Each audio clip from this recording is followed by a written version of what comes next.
Pleasure is the new prison. What if pleasure isn't freedom at all, but a trap? Think about it. Everywhere you turn, you're told to chase what feels good. Binge the show, buy the thing, swipe for the dopamine hit. And sure, it feels harmless, fun even. But ask yourself this, who's really in control when you're always chasing the next high? The truth is, pleasure has become the softest kind of cage. No bars, no locks, just endless stimulation keeping you distracted, docile, and easy to manage. French philosopher Michel Foucault called this kind of control biopower, not brute force, but subtle systems that shape your behavior without you even noticing. You don't need a prison when people willingly sedate themselves with comfort. It's Brave New World, not 1984. Control through sedation, not surveillance. You think you're choosing, but the choice has already been designed for you.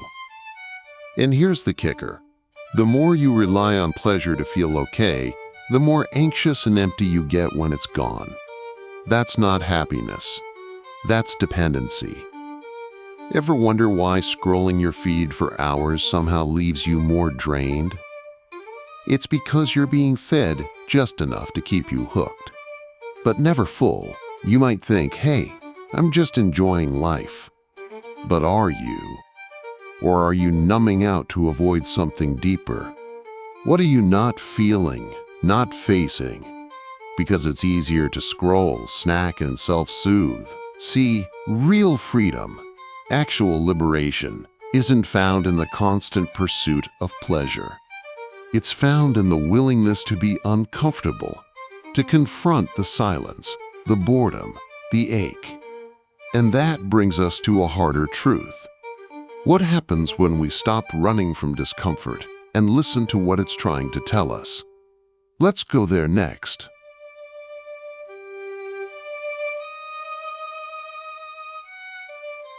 Society sells bliss but delivers emptiness. You've been sold a lie, a beautiful, shiny, airbrushed lie. One that whispers, if you just buy this, if you just have this, then you'll finally be happy. Society dangles bliss in front of you like a carrot on a stick. Pleasure, luxury, convenience, comfort, packaged and priced for your consumption. And sure, it works for a while. The unboxing thrill, the weekend getaway, the dopamine rush when that Amazon box hits your doorstep. But then what? The high fades. You're left exactly where you started, just with more stuff and less meaning. We live in a world that's mastered the art of simulated fulfillment.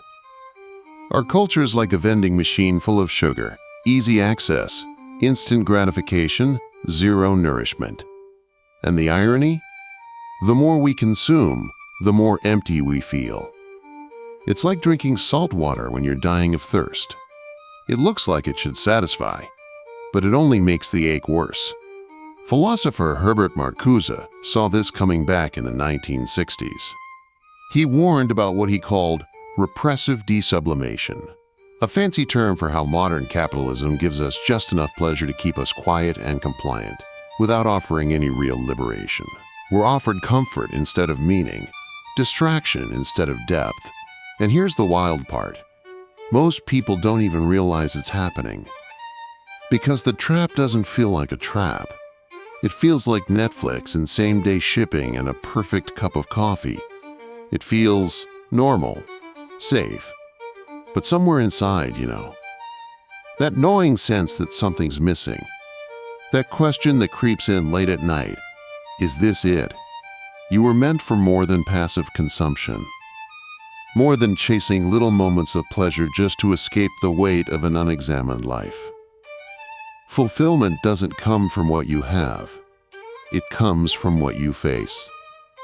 From confronting the void instead of trying to fill it. And, let's be honest, facing that emptiness? It's scary, it hurts, but it's real. And real is where the truth lives. So what if the hollowness isn't a failure of you, but a symptom of a system designed to keep you asleep? What if your discomfort is a wake-up call? Hold on to that feeling. Because next, we're going to talk about what happens when you stop chasing comfort and start reclaiming your depth.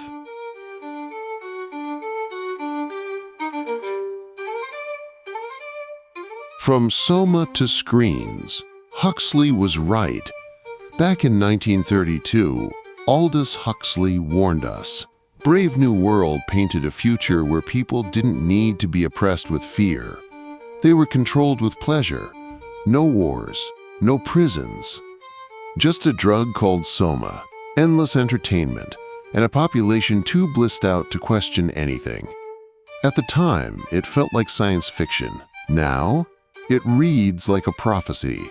We don't need soma. We've got TikTok, Pornhub, DoorDash, Amazon Prime. The pleasure is on demand, and it's rewiring our brains one dopamine hit at a time. Here's the thing. Huxley understood something most of us still don't want to face. The most effective kind of control isn't brutal. It's seductive. If you keep people entertained, medicated, and overstimulated, they won't rebel. They won't even notice they're being controlled. Sound familiar? You open your phone just to check a message. Next thing you know, it's 2 hours later. Your thumb's sore from scrolling, and your brain feels like mush. But hey, at least you didn't have to sit with your thoughts, right? That escape is the point. These platforms are engineered to hook your attention, flood your brain with dopamine, and keep you coming back for more. No need for a tyrant when the algorithm's already got you on a leash. And this isn't just about distraction. It's about numbing. We've built a world where every uncomfortable emotion can be muted with a screen. Lonely? Swipe. Bored? Scroll. Anxious? Buy something. Sad? Watch another reel. But the more we avoid discomfort, the weaker we get at handling it. Pleasure becomes a shield that protects us from reality, until we forget what reality feels like. Huxley didn't fear a world full of suffering. He feared a world where people were so comfortable they'd stop caring. And let's be honest, aren't we already there? When was the last time you were truly present? Not distracted, not consuming, just being. This isn't just about tech addiction. It's about spiritual malnutrition. We're overstimulated, underfulfilled, and too wired to notice we've traded depth for dopamine. So here's the question. If Huxley saw this coming nearly a century ago, what else might he have been right about? Let's go deeper into the silence we're all trying so hard to avoid.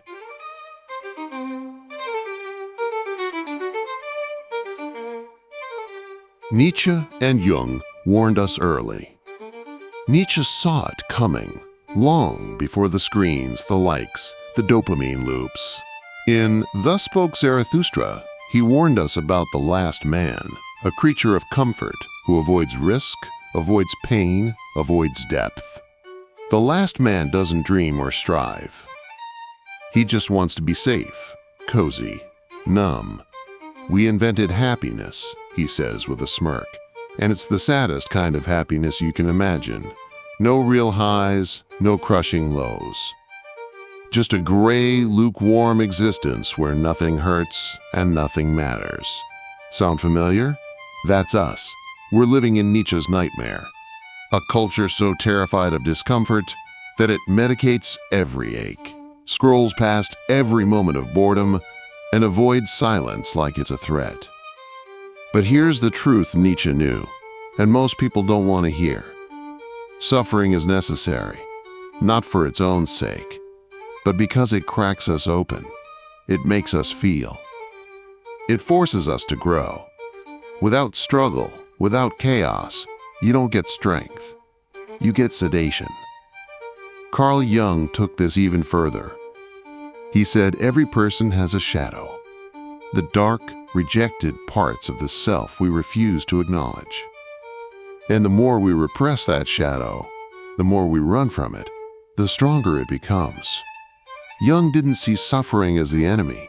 He saw repression as the real danger.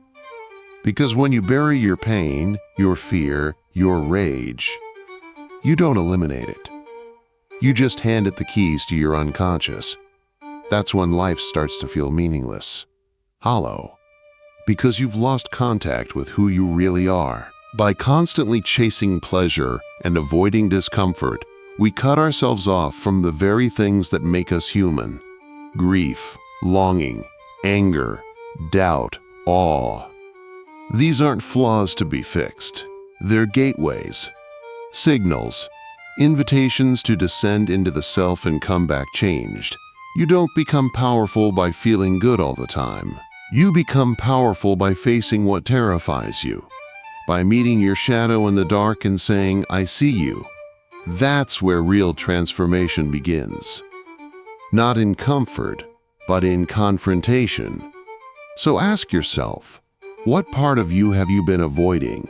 What pain have you been numbing instead of listening to? Because the people Nietzsche feared, the last men, weren't villains. They were just tired. Tired of meaning, tired of becoming. They chose comfort over becoming who they could be. Don't let that be you, because next, we're diving into the part of you that remembers. The part that knows you were made for more.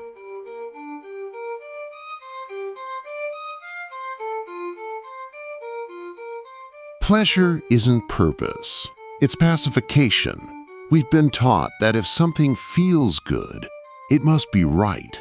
That pleasure is the point, the goal, the reward. But what if that's the biggest con of all? What if pleasure, as it's sold to us, isn't purpose, but pacification? Think about it. When you're anxious, lost, restless, what do you reach for? The drink? The phone? Another show? Another scroll? Another little buzz to take the edge off? We treat discomfort like it's a disease. But that discomfort, that's the signal. That's your soul knocking on the door, asking, "Hey, is this really it?" But rather than answer, we reach for the volume knob and turn the noise up louder.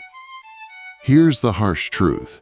Most of what we call pleasure today isn't about joy. It's about escape.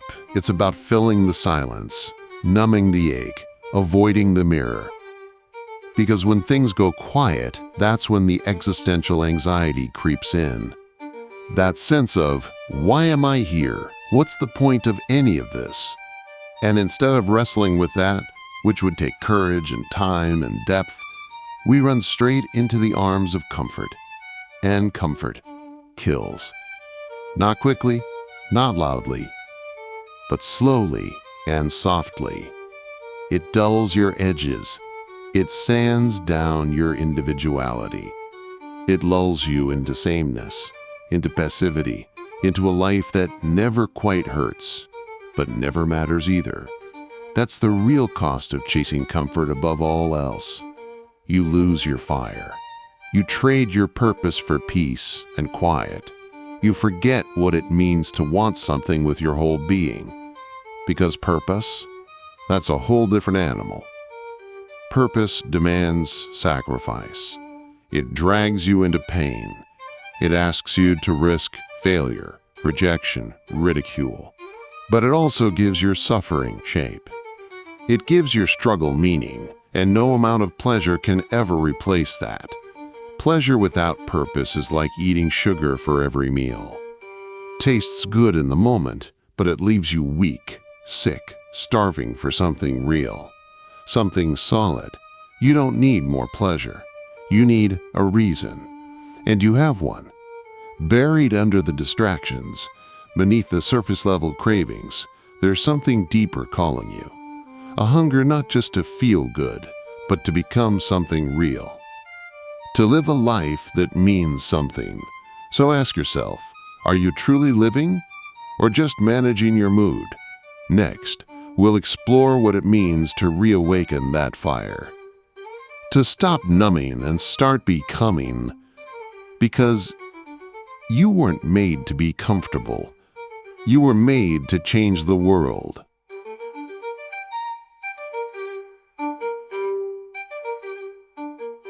Integrate your shadow. Reclaim your fire.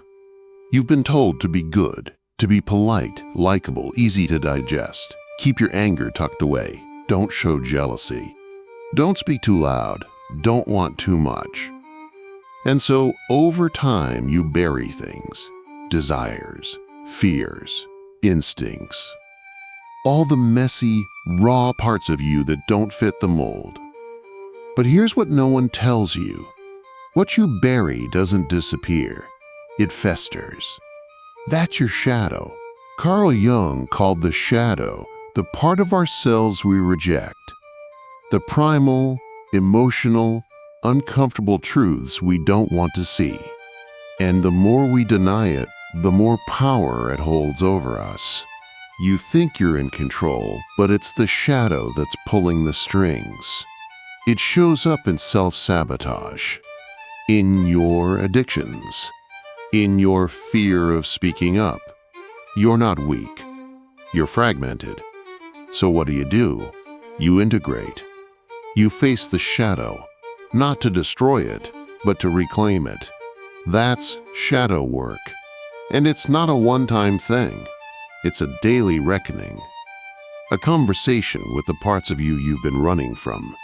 The anger you never voiced. The ambition you downplayed. The part of you that wants more, feels more, knows more. And here's the wild part. When you stop pretending to be only light and start owning your darkness, something changes. You come alive. You stop living a divided life. You stop outsourcing your power. You become whole. Because integration isn't about being perfect. It's about being real. And real people are powerful. Real people are grounded. They don't need to fake it. They own it. Their story, their pain, their fire. You want vitality, depth, real presence? It won't come from avoiding what scares you. It comes from turning toward it, asking, what part of me have I abandoned to stay safe? And then welcoming it home. This is how you reclaim your fire, not by chasing light, but by walking into the dark with open eyes and open arms.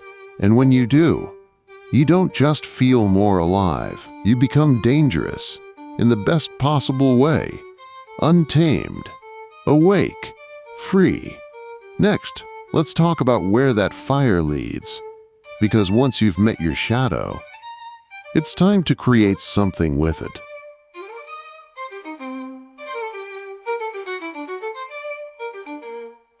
Embrace the struggle, suffering as strength. Nobody wants to suffer. That's natural. But what if suffering isn't just something to endure? What if it's something to embrace? Nietzsche didn't see pain as a problem to solve. He saw it as fuel. In The Will to Power, he argued that greatness isn't born from comfort. It's forged in struggle. The people who rise, who create, who lead, they're the ones who choose discomfort, who seek out challenge. Not because they enjoy pain for its own sake, but because they know it sharpens them. Strength, after all, isn't given. It's earned. Look at any entrepreneur who's built something from nothing. Any artist who's poured their soul into their work. Any visionary who's taken the road no one else would touch. You'll find a common thread. They didn't run from struggle. They ran toward it. They failed, fell apart, started over, kept going. They didn't wait for clarity or courage. They acted anyway. That's resilience. That's the will to power in motion. Voluntary discomfort isn't just about physical hardship. It's about psychological training. It's choosing to sit with boredom instead of reaching for the phone. It's saying no to short-term pleasure in service of long-term purpose. It's walking straight into fear and saying, "You don't own me." When you stop avoiding pain and start inviting it, everything changes. You build grit, focus, discipline. But more than that, you build trust in yourself. You stop being afraid of what life might throw at you because you've already tested your limits. You've already gone through hell and discovered you're still standing. This isn't about becoming numb. It's about becoming undeniable. It's about owning your suffering so deeply that nothing and no one can take your power away from you. So try this. Start doing one thing every day that scares you. Just one. Lean into discomfort. Let it stretch you. Let it break the old version of you so something stronger can rise in its place. Because suffering, chosen, not forced, is how you become dangerous in the right way. Not cruel, not cold, but clear, grounded, unshakable. And once you've found strength in the fire, then you're ready to lead others through it. Let's talk about what that kind of leadership really looks like.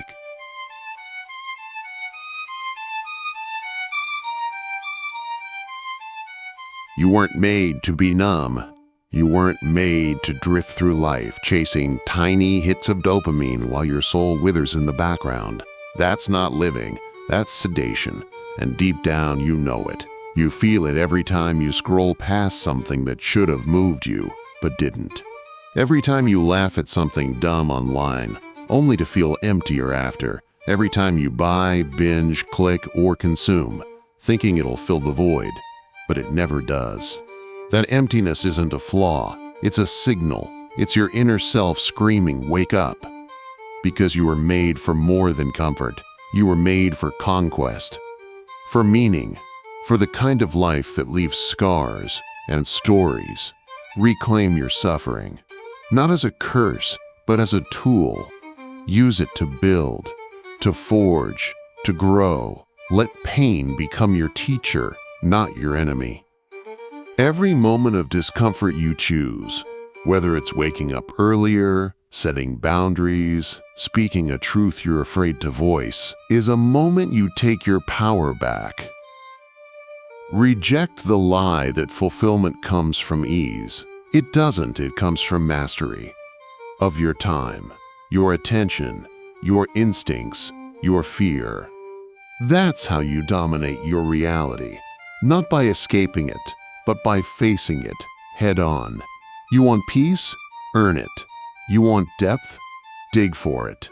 You want to feel alive again?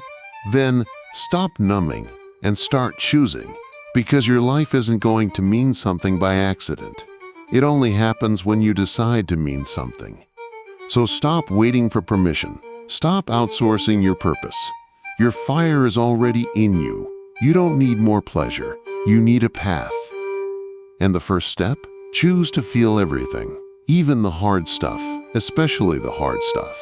That's where your power is hiding.